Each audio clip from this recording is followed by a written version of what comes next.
গুৱাহাটী ডিব্ৰুগড় বাতৰি পঢ়িছো গায়ত্ৰী শৰ্মা চক্ৰৱৰ্তীয়ে প্ৰধানমন্ত্ৰী নৰেন্দ্ৰ মোদীয়ে উত্তৰ পূৰ্বাঞ্চলৰ ৰাজ্যসমূহক অগ্ৰাধিকাৰ দিয়াৰ লগতে অঞ্চলটোৰ সৰ্বাংগীন বিকাশৰ বাবে অহৰহ কাম কৰি আছে বুলি কেন্দ্ৰীয় স্বাস্থ্য মন্ত্ৰী ড মনসুখ মাণ্ডভিয়ে মন্তব্য কৰিছে আজি কামৰূপ জিলাৰ চাংচাৰীত National Institute of Pharmaceutical Education and Research চমুকৈ নাইপাৰৰ চৌহদ মুকলি অনুষ্ঠানত ভাৰ্চুৱেল ব্যৱস্থাৰে অংশগ্ৰহণ কৰি মন্ত্ৰীগৰাকীয়ে এইদৰে প্ৰকাশ কৰে অনুষ্ঠানত মুখ্যমন্ত্ৰী ড হিমন্ত বিশ্ব শৰ্মাৰ লগতে কেন্দ্ৰীয় ৰসায়ন আৰু সাৰ দপ্তৰৰ ৰাজ্যিক মন্ত্ৰী ভগৱান খুবা উপস্থিত থাকে নাইপাৰৰ চৌহদ উন্মোচন কৰি দিয়া ভাষণত মুখ্যমন্ত্ৰী ড হিমন্ত বিশ্ব শৰ্মাই এনেধৰণৰ প্ৰতিষ্ঠান ৰাজ্যখনৰ বাবে অন্যতম বৃহৎ সফলতা বুলি মন্তব্য কৰি নিৰ্ধাৰিত সময়ৰ ভিতৰতে এই প্ৰকল্প সম্পূৰ্ণ কৰি তোলাৰ বাবে প্ৰধানমন্ত্ৰী আৰু কেন্দ্ৰীয় স্বাস্থ্য মন্ত্ৰীগৰাকীলৈ কৃতজ্ঞতা জ্ঞাপন কৰে উল্লেখযোগ্য যে 157 কোটি টকা ব্যয়েৰে 27,688 বৰ্গ মিটাৰ এলেকাত নাইপাৰৰ নতুন চৌহদটো নিৰ্মাণ কৰা হৈছে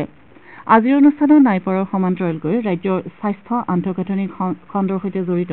আন কেইবাটাও প্ৰকল্পৰ আধাৰশিলা স্থাপন কৰা হয় প্ৰধানমন্ত্ৰী স্বাস্থ্য সুৰক্ষা যোজনাৰ অধীনত ডিব্ৰুগড়ৰ অসম চিকিৎসা মহাবিদ্যালয়ত 150 কোটি টকা ব্যয় সাপেক্ষ 265খন বিচনাযুক্ত এটা ছুপাৰ স্পেচিয়েলিটি ব্লক মুকলি কৰা হয় অসম চৰকাৰৰ সাংস্কৃতিক বিভাগৰ উদ্যোগত শিৱসাগৰ আৰু চৰাইদেউ জিলাবাসী ৰাইজৰ সহযোগত চৰাইদেউ জিলাৰ লাকুৱাৰ আমলখি দেওশালত দুদিনীয়া কাৰ্যসূচীৰে কেন্দ্ৰীয়ভাৱে মেডাম মেফি উদযাপন কৰা হ'ব এই উপলক্ষে আজি ৰাজহ আৰু দুৰ্যোগ প্ৰশমন বিভাগৰ মন্ত্ৰী যোগেন মোহনে আমলখি দেওশালত ধৰ্মীয় ৰীতি নীতিৰে মেডাম মেফিৰ লাই খুঁটা স্থাপন কৰে উল্লেখযোগ্য যে অহা 30 আৰু 31 জানুৱাৰীত উদযাপন হ'বলগীয়া এই অনুষ্ঠানত মুখ্যমন্ত্ৰী ড হিমন্ত বিশ্ব শৰ্মাই অংশগ্ৰহণ কৰিব মাজুলী ঐতিহ্যমণ্ডিত শ্ৰী শ্ৰী আউনীআটী সত্ৰৰ মণিকাঞ্চন ৰংগক্ষেত্ৰত অহা 18 জানুৱাৰীৰ পৰা 30 জানুৱাৰীলৈকে অসম ভাওনা সমাৰোহ 2024 অনুষ্ঠিত হ'ব মুখ্যমন্ত্ৰী ড হিমন্ত বিশ্ব শৰ্মাই উদ্বোধন কৰিবলগীয়া সমাৰোহখন প্ৰায় 10,000 আয়তীৰ দিহানামেৰে আৰম্ভ হ'ব বুলি উদ্যোক্তাসকলে জানিবলৈ দিছে এইবাৰ ৰাজ্যৰ বিভিন্ন প্ৰান্তৰ মুঠ 24টা ভাওনা দলে এই সমাৰোহত অংশগ্ৰহণ কৰিব সমাৰোহৰ সামৰণি অনুষ্ঠানত শংকৰদেৱ গৱেষণা বঁটা প্ৰদান কৰা হ'ব বুলি উদ্যোক্তাসকলে প্ৰকাশ কৰিছে উল্লেখযোগ্য যে 2006 চনৰে পৰা সম্প্ৰীতি আৰু সমন্বয়ৰ বাৰ্তাৰে এই ভাওনা সমাৰোহখন প্ৰতি 2 বছৰ মূৰে মূৰে অনুষ্ঠিত হৈ আহিছে ধেমাজিত 2004 চনৰ 15 আগষ্টত সংঘটিত বোমা বিস্ফোৰণৰ ঘটনা সন্দৰ্ভত গুৱাহাটী উচ্চ ন্যায়ালয়ে দিয়া ৰায়ক ৰাজ্য চৰকাৰে প্ৰত্যাহ্বান জনাই উচ্চতম ন্যায়ালয়ৰ দ্বাৰস্থ হৈছে ৰাজ্য চৰকাৰে দাখিল কৰা আবেদনৰ শুনানি গ্ৰহণ কৰি উচ্চতম ন্যায়ালয়ৰ ন্যায়াধীশ JK মাহেশ্বৰী আৰু ন্যায়াধীশ সুধাংশু ধুলিয়াৰ